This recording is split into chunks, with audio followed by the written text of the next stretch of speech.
Hello everyone, my name is Adelaja, and I'm here on set today with Pastor Sunday Adelaja for an author review on his latest book that has just been released, Nigeria and the Leadership Question. Now, many of you know Pastor as many different things, but for the purpose of this interview, I'm going to introduce him as one of the foremost pastors in Ukraine, in Europe, and the world at large. Also, he's a renowned national transformational expert as well as a best-selling author of the book Judgeship. Hello, Pastor. How do you do, sir? Thank you, Layo. I'm fine. I'm okay.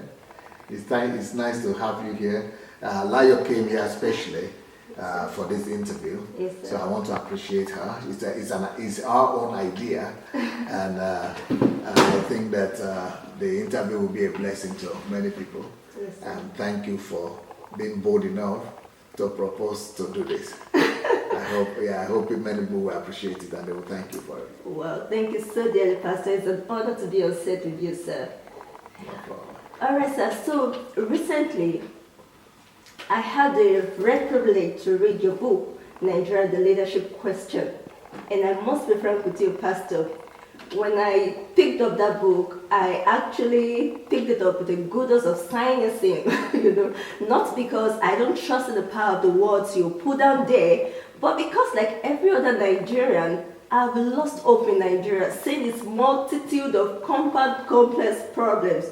But interestingly, when I was just at the introduction of the book, I think around the 27th page or about, I was already beginning to get drawn in, by the hope you seem to project with the book, the positivity, the positive vibes and everything just caught me right from the 27th page. So, Pastor, I want to ask you, what inspired you to write this book and why now?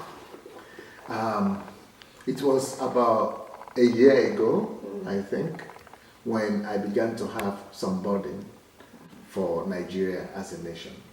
Before then, I had lived in Europe for 30 years, Sure. and I never thought I would ever go back to Nigeria. As a matter of fact, I had made some very critical decisions that if some political force, political powers were to remain in Nigeria to rule in the country, that I would never even go there to visit anymore. Wow. And I would take all my relatives and everybody away from there, that we would never go back there again. I was going to change my passport if that happened, but thank God, it was like God was listening to me. I have more faith in the government of the day and the change that happened. And it was during the election that I started thinking that I just was surprised that I know so much. And because when I read what people say in Nigeria and the leaders, the political elite, and just ordinary people who write about the country, when I read what they say and when I listen to their opinions, I know that I know better. I know what it takes to be able to, fix a lot of these things people are talking about. Yes, And I see that, a lot of the things I know are not being totally expressed the way I could have done.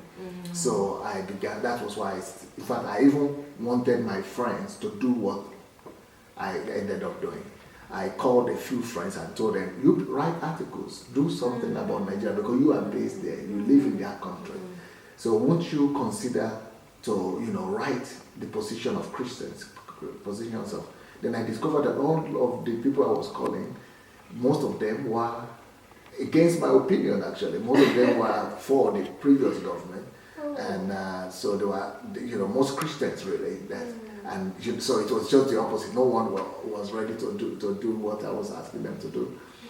So then I had to do it. I had to remember my profession and my training as a journalist. Wow. So I started first by writing articles. Wow. So and unfortunately, some of those articles were political. So I started writing about the coming election in Nigeria because that was the quest and the need of the day. So but after writing all those articles, many people started telling me that why don't you put them in books? Why don't you put them in books? But this book is not a result of that. It's not what I wrote about in the articles. Yes. But I just decided that I will start with not the articles, or not putting the article those ones into a book, but I will try to address the most critical question, as Nigerians say, the leadership question of the land. That's what, since I was a child, everybody always talk about leadership as the biggest problem of Nigeria. So I decided to share my own opinion about it. So that's why I decided to write this book, because I know that we are mistaken. The whole country is mistaken by saying our problem is just in leadership. But I know that Nigeria's problem is not in leadership. Leadership is secondary. But leadership is also one of our main problems, but not the main problem. We have a problem that is greater than that. But it will be difficult for people to believe that until they read this book. Yes, sir. Yes, sir. Very true. And so, Pastor, thank you so very much. And I understand now. But then you said you started writing articles, and I remember then, Pastor, how were you able to gather the boldness and the courage to delve into Nigeria's politics, even though it was just articles? Yes, many people were actually writing me and say, Pastor, don't dabble into Nigerian politics, leave politics alone, because that is the way it is accepted in our society. Yes, that is the way people see it. And they say, oh, don't spoil your name. You're pastor. Yeah, pastor, stay in the pulpit, mind your business. Politics is going to spoil. You don't know Nigeria, don't spoil your reputation. Yes, sir. But they don't know that if I begin to do like them, staying away from politics, I will just be like all other ministers they already have. So then I will not be bringing anything new. I will just be like all of them. And if you keep on doing the same thing you have always done, you will always have the same results. So nothing will change in Nigeria once we hold on to that, because we have done that all these years and nothing has changed. So if you want to change Nigeria, somebody has to stand out and come out of that stereotype. And maybe we have to begin to rather get pastors and every Christian to politics. Let's do that at least for 20 years and see what will happen. At least we have done the other one for 50 years and nothing has happened. So I know what I'm doing, and I know that this thing I'm doing is not wrong, and that I am a voice of God in every sphere of life, not just in politics, but in every sphere of life.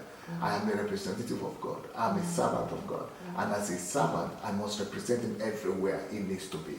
Since God is the creator of everything, including politics, God cannot be excluded from everything he created or from anything he created. And if he is the one who created it, and I am his voice there, I'm his hand, I'm his representative on the earth, I'm his servant on the earth, I must go represent him everywhere he needs to be. If politics is dirty, somebody needs to clean it up. And the only way to clean it up is by going there. And who can better clean it up but God? And God will not go there by sending angels. He will send somebody. I am the man. I am his servant. I must go to represent him where he deserves to be. So viewers, that's Pastor Adelaja for you. He taught with so much convictions, and you cannot just but get, caught up by his words. Okay, so Pastor, why did you choose the title Nigeria in a Leadership Question? Why that title? Because it is like an epidemic in Nigeria. The leadership, that leadership is our problem. Oh, we don't have any problem. Nigeria has everything. We are a great country, if not for leadership. That's what everybody has been saying. But it's not true. So I'm using this book to prove to them that leadership is not our problem. And you did prove it, sir. Totally, honestly, you did. Because it's just one of our problems, but it's not the main problem. So in this book, I'm proving to them that it's not true also that we have not been having good leaders. It's not true that we never had good leaders. I proved there that we had good leaders. There were good leaders that their terms in office were truncated, but there were also good leaders that were not sustained. That legacies were not sustained. So, but there were good leaders in the country.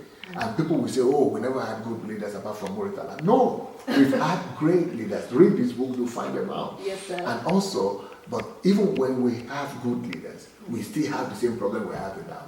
Even when after they left, we still have the same problem. Even before that, we still had problems. Before the good leaders came, we had problems. During the bad leaders, we had problems. During civilian leaders, we had problems. During military leaders, we had problems. For 50 years, we will always have problems. So maybe we should reconsider our line of thinking that only leadership is our problem. And that leadership is our main problem. So that is at the core of every Nigerian's belief system. The paradigm of every Nigerian is that leadership is a problem. There is no Nigerian under the surface of the earth that doesn't know that phrase. That leadership is our problem. Yes, sir. And that is why I'm starting with that. Thank you so much, Pastor. All right, so another question I have for you, sir.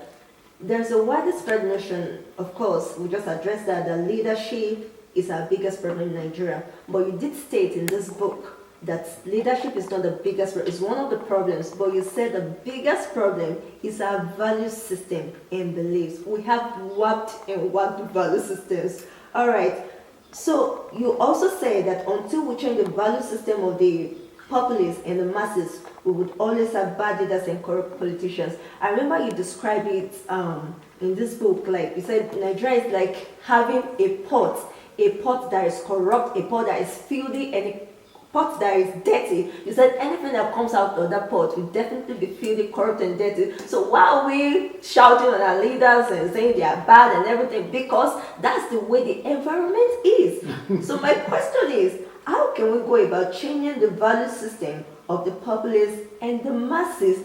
We all grew up in this decadence, we grew up in the midst of this corruption. So how do we suddenly change our value system overnight? Or do we have to wait for a leader like Lee Kuan Yew of Singapore? Or do we just take it upon ourselves and say we are changing? How do we change our value system, sir? Okay. I'm going to write another book on value systems. I'm going to write another book called National Greatness. Wow. What makes nations great?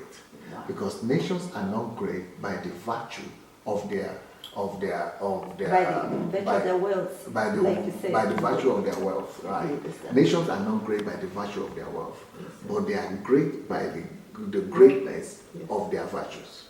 You know, by the virtue of their greatness, of their virtues,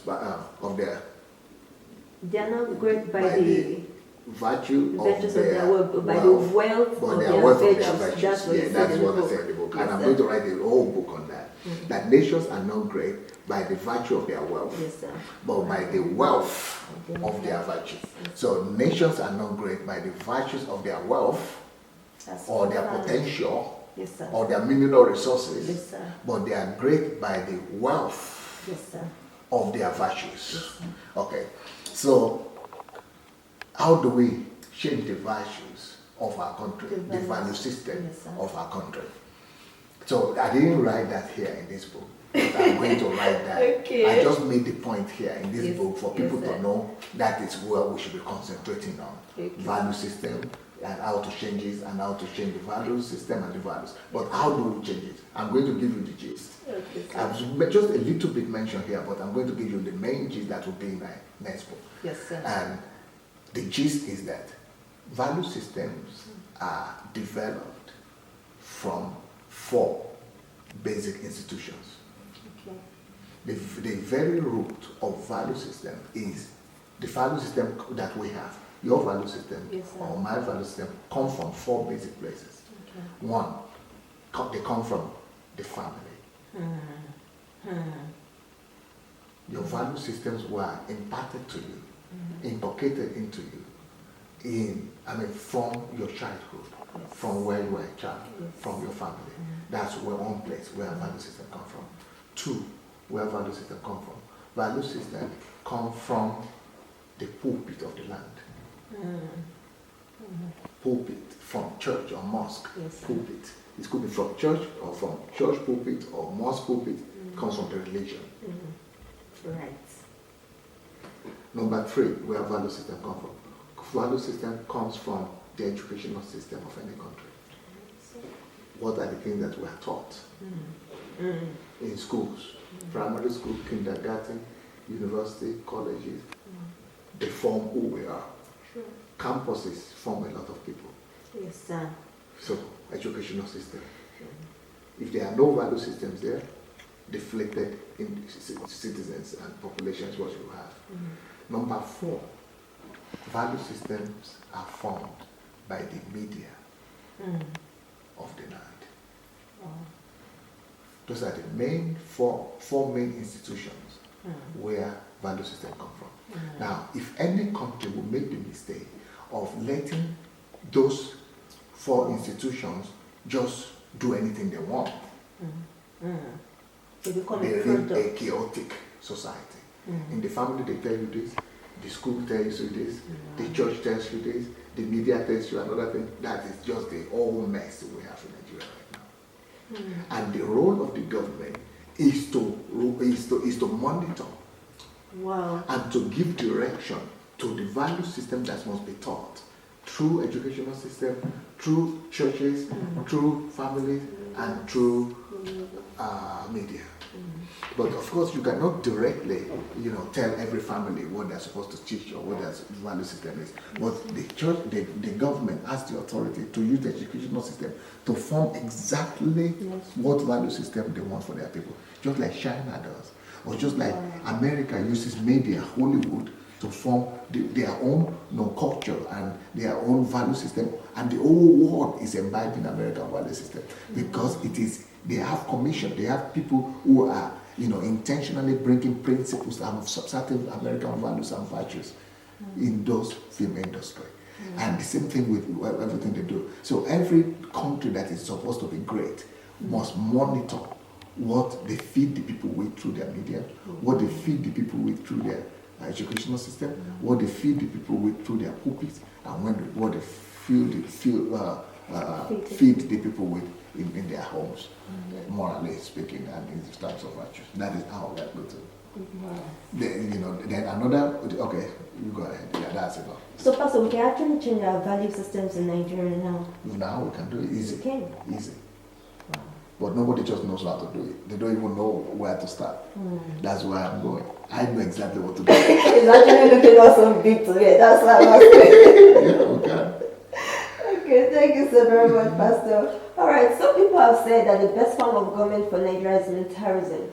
Some have said it's communism. Some protagonists even advocate the idea they call mini democracy. This is the first time I'm coming across that word, mini democracy. I don't know.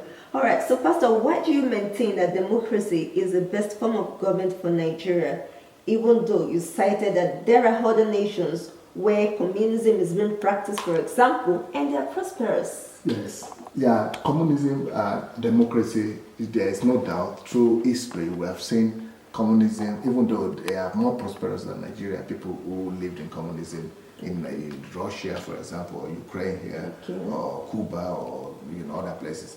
But that doesn't mean that it's still the best. If you look at other countries like that have practiced democracy for long, like United States, England, Western Europe, and things like that, you see that democracy has proven itself as the best. But it was only using, considering the peculiarities of Nigeria. But when I also talk about democracy, I'm talking about the power of the people. Yes. And even what I said now about what I had said earlier about value systems, Yes. even if the value system, the government is not ready to champion the cause, that is the advantage in democracy. The people themselves, through different enterprises, non-governmental organizations, pressure groups, could actually champion the cause of imposing and establishing the right value system in all those four institutions that I spoke about. So people, if they would know and be aware of their rights and their authority and their responsibilities, then they could actually go and put the right value system in their own country. Like, for example, I'm going back to Nigeria. I'm not going to go into politics. I hope I'm not going to go into politics. I don't plan to. But I will use the people power to force the government to behave, and also to force the right value system upon our country. Thank you so very much. One of the things you said in the book that really stood out to me was when you said you're going to Nigeria and you're planning to do something for every single state in Nigeria. And you said it's your hope that when you raise up their hands, they will go into the other African nations to lift their heads up. So, my goodness, what a vision. Yes, I'm going to touch every state in Nigeria. I'm not just going to touch every state in Nigeria. I'm going to touch every local government in Nigeria. Wow. Everybody in Nigeria will feel it when I arrive in Nigeria. You wait. In the next 5 years after I arrive, 10 years, every local government will be rejoicing that this person came back home. Pastor, we have no doubt. I have no doubt. I have no doubt. You have no doubt because you are in Ukraine. You have seen my work. But people who are in Nigeria, I'm sure, or people who are in Europe, I'm sure people are just laughing. But they don't know what is about to hit them. They don't know what's about to hit their country. Pastor, anybody that gets a hold of this book, they might not have had any contact with you all along, but getting a hold of this book, they won't believe you too, sir. Okay. Honestly, yes. It pulsates with the same energy you're talking with. Yes, Pastor. Yes. Is this my first book you are reading? Sir? Is this my first book you read? No, but Pastor, Nigeria is a different case on its own. Nigeria is a different case on its own, sir. Okay. I have so many. One of my favorites is Pastor Without Tears. It's a serious matter, Pastor. Yeah. So, sir, you quoted President Obama saying that Africa doesn't need strong leaders, but strong institutions. So, how can we build strong institutions in Nigeria now, or how can we empower the ones we already have, ICPC, EFCC, because we know what they are doing today? There could be an algorithm or a formula for that. Okay. We need to find technocrats, people who are good in what they do, people who are the best in the particular sphere and the particular area. We need to bring them from all over the world. Yes, sir. And then we need to give them the free hand to set up a system in their parastatals or in their ministries or their agencies and give them the agenda that their assignment is to build an institution comparable to anywhere in the world, and that they must form in that they must build a whole system that will be self-sustaining and have due process in all those institutions, and that if they don't give them a time frame, if they don't finish doing it, and then we set up an international monetary organization that is supposed to monitor their work. Every year we'll see what they've done. Are they up to the world standard and to the international standard or not? Then that is how we put them, and then we'll remove them or put them there until they build and structure that and put people in place and everything. Pastor, you've done your homework well, sir. Well done, sir.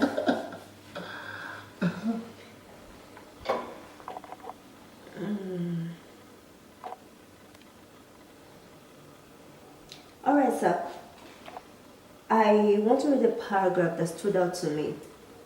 He said, it's time the Nigerian people realize that the real power, the power to make or mar any government, the power to build or pull down any government is theirs. It's in their hands. The masses must demand transparency and equity from the political class. The truth is that those in political offices are employees employed by the Nigerian people to do the job of moving the nation forward. I'm sure I can say many Nigerians have not thought about it like this. You said the truth is that those in political offices are employees employed by the Nigerian people to do the job of moving the nation forward. We never knew. So the question, Pastor, is how can the masses demand transparency and equity from the political class since we employ them and put them there to do a good job? That is the work of non-governmental organizations. Okay. And that is the work of active citizenship. Okay. We must get the citizens to know that they, first of all, we must enlighten them. Okay. We must put it out there in the world and make every citizen to know that government workers and officials and even politicians are their servants and their slaves. Yes, sir. And we must demand that from them, that we put them there. Yes. And if they are not going to behave the way we want, we are not the ones worshipping them. The way it is now in Nigeria is that citizens are the ones worshipping political leaders, yes, whereas they are our servants. The word minister means servant. Minister means servant. And when you say prime minister, it means the head, the chief servant. The higher they go, the more slave they become. That's where it's supposed to be. But in our own place, now the politicians are a class on its own, a privileged class on its own. Yes, we need to change that. And if we can only change that by our own awareness. So we bring, first of all, awareness to people. Secondly, we make people to form pressure groups that are going to be monitoring what politicians do. And we are supposed to be using modern technology, cameras, photographs, and yes, and be shooting them and tell everybody to report. And we'll be doing public debates, and we'll be doing Times Square meetings where we are bringing issues out of what people are not doing that they're supposed to be doing it. And then we'll be coming to the television every day to expose politicians who are not doing their job. Either people will either go to politics to perform, or they'll be running away from it. Yes, sir. They cannot kill all of us. Yes. Wow. Thank you so much, Pastor. Thank you. Another thing is this, you said that the Declaration of Righteousness, okay, before we get to this, I thought we were actually practicing democracy in Nigeria, but when I read this book, what we have is maybe a form of democracy, it's not. Honestly, sir, that's why I said to myself, but I thought we were practicing democracy, but you revealed that it's not democracy we are practicing. In fact, it's far from it. So you say that the Declaration of Righteousness exalts a nation, but sends a reproach to any people, carries in it a profound truth that you believe any nation seeking exhortation should consider diligently. Pastor, our society has been badly traumatized by the wickedness and everything. So how can we bring God back into the affairs of our nation? How can we uphold righteousness in Nigeria? First of all, we need to change the messages that come out of our pulpits. We need to stop telling people, for people to know that, telling people that church is just a way of them making a better living for themselves, or improving their own standard of living, or getting miracles. We need to return the church to a place whereby we know that church is first of all a place where they form your character, where they form your personality, and where you become who God wants you to be, where you become the image and likeness of God. So if we could change the messages that are coming from the pulpit, then because 40% of Nigerians are going to church, are sitting in one church or the other every day, at least every week. So, and then the same thing with the mosque. If we could change the messages coming from the church and from our mosque, then because we are a subtotal of the information we hear, and we imbibe in ourselves. So if we change the information that is coming in, that people are feeding themselves in, we change the whole country. But sir, that's a hard nut to crack. How do we thank God for social media, and thank God for book, and for television, and thank God for just in the social networks and just information. The most important thing is to be able to get information out. Okay. And we'll be able to do that. All right, sir. Okay, so when I first saw the title of the book, I thought it was for political leaders and those in the corridors of power. So, Pastor, please do tell us, who is the book for? Nigeria and the leadership question is for everybody. The core of this message is that Nigerian problem is not just about leadership. And if it's even we are going to talk about leadership, we are not going to talk about political leaders and the top echelon of political power. Everybody could be a leader. Every Nigerian should take the leadership responsibility for his own country to change what he doesn't like, to change the value system in the area or sphere of life he doesn't like. Thank you so much, sir. Okay, sir, just before we round up, why do you think this book is important to Nigeria and our citizens?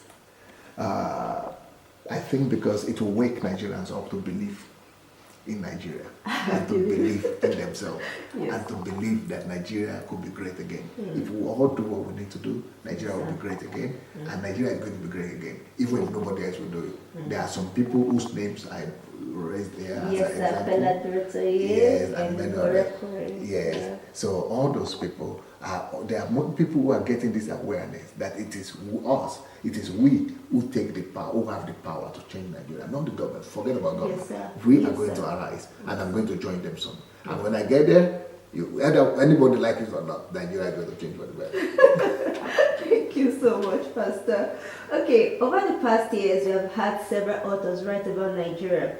Chinua Achebe wrote The Trouble About Nigeria. Stephen Wright wrote on Nigeria's struggle and Nigeria's struggle for stability and status. Karl Mayer wrote This House is Falling, Midnight in Nigeria. What makes Nigeria in the leadership question different from all these other books? Some of those books are always talking about the problems. Yes, sir. But not too many of them profile solutions. Yes, sir. And that's why this one is about profiling. Actually, the real name of the book is Profiling Solution to Nigeria's Leadership Problem. Yes, sir. It's about solution, not about problem. Yes, and it doesn't just profess solutions to me. It gives the guidelines, the routes, the exact route. It's hands down. It's practical. What you wrote there. Thank you, Pastor. So where can people get the book, especially for those in Nigeria? Yes, this book right now is being released first of all worldwide. Okay. For those people who have access to Amazon.com, Okay. so they can get it. But for those in Nigeria, they need to wait for another 1 month because I'm going to print them here, this book here, and ship to Nigeria just to guarantee the quality. Yes, sir. And then it's going to be in distribution throughout Nigeria, in bookstores and with sellers, you know, and everywhere over there. And then we're also going to try to do it maybe within this month, maybe next week, or you know, in a few days, to put it on Nigerian platform websites, maybe like hunger.com. Yes, and other websites that are there. So you know, so that might be possible for Nigerians to use to buy it as well. All right, thank you very much, Pastor. And also, Pastor, for those who read this book and want to take it further, maybe they want to learn more from you, or they want to join your transformation plan for Nigeria, how can they connect with you? Yes, I have a team that I'm putting together now that's called Nigeria Transformation. Okay. And so they could write to Nigeria at SundayAdelajaFoundation.com. Okay. Nigeria at SundayAdelajaFoundation.com. Okay. All right, thank you, Pastor. So, Pastor, do you have any final concluding words for Nigerians and the viewers? Yes, definitely. It doesn't matter what people are saying about Nigeria now, and it doesn't matter how bad it gets. I believe in God, and I've witnessed a transformation of a nation. The nation I'm living in, Ukraine. Yes, I've seen my role in it. I have a role as well to play in the transformation of Nigeria. People are thinking, those people who are thinking that I'm coming to Nigeria to start a church and to just begin to do the same thing that churches are doing and pastors are doing, they are mistaken. Yes. This is a new wine. You're coming with a new wine skin. So this is going to be totally different. I'm not about church. I'm about the kingdom of God. The kingdom is greater than the church. So I'm bringing and to introduce to Nigeria the gospel of the kingdom. And when I come, I guarantee, and you might remind me, and then I'm saying this into camera, in the next 10 years, nobody will recognize Nigeria. Not just because of the government, but because of what I, with God, will do. And somebody will say, but what about others that are there? This is too much, this is too pompous. No, it's just because I know what I know. I know what God has spoken to me. I know what I know, the strategies I know that I've put in place. And I know the result I've already created in other circumstances. And I know the result I'm going to be able to create in Nigeria. If by the grace of God I'm going to be alive and healthy, we're not going to die, but I'm going to be on my feet and healthy, Nigeria is going to be a destination and a pride to every black person, not just to every Nigerian. So if you're a Nigerian or you're of a Nigerian descent, I would say don't be in a hurry to throw away your passport, because you are going to need it. You are going to be inviting a lot of people back home. You are going to be proud of your country. Very, very soon, everybody, every country will be talking about Nigeria. And because I know exactly, not just how to know that I believe in it, I know how to do it. I don't just believe in God. I've been taught how to do it. I've spent 30 years here to just learn how to do it. And I've learned how to do it, and I'm going back home to implement it. Wow. That's why I believe in this book. That's why I wrote this book. And that's why I didn't just write it. I'm going to work it out. And I'm taking 200 people from here to go with me. 200 Europeans leaving their families, living their lifestyle, uprooting themselves from Europe to go to build my country, just like I've done, building their own country. And I'm going to have 2,000 people from all over the world, from Australia, from America, from Canada, from England, from Japan, from Scandinavia, from Germany, from France, from Latin America, everywhere. People are going to go with me to build that country. So I don't doubt that Nigeria's brightest days are just ahead of her right now. Wow. There you have it, viewers. An exclusive one-on-one interview with Pastor Sunday Adelaja of the God Embassy Church in Ukraine right here. It's been so explosive. I'm sure you agree with me. So make sure you get a copy of this book for yourself today. Don't just get for yourself. Get for your friends. Get for your family members. Wives, get for your husband. Husbands, get for your wives. And parents, get for every one of your children who is of a reading age. I absolutely believe that this book should be in the hands of every Nigerian child who can read.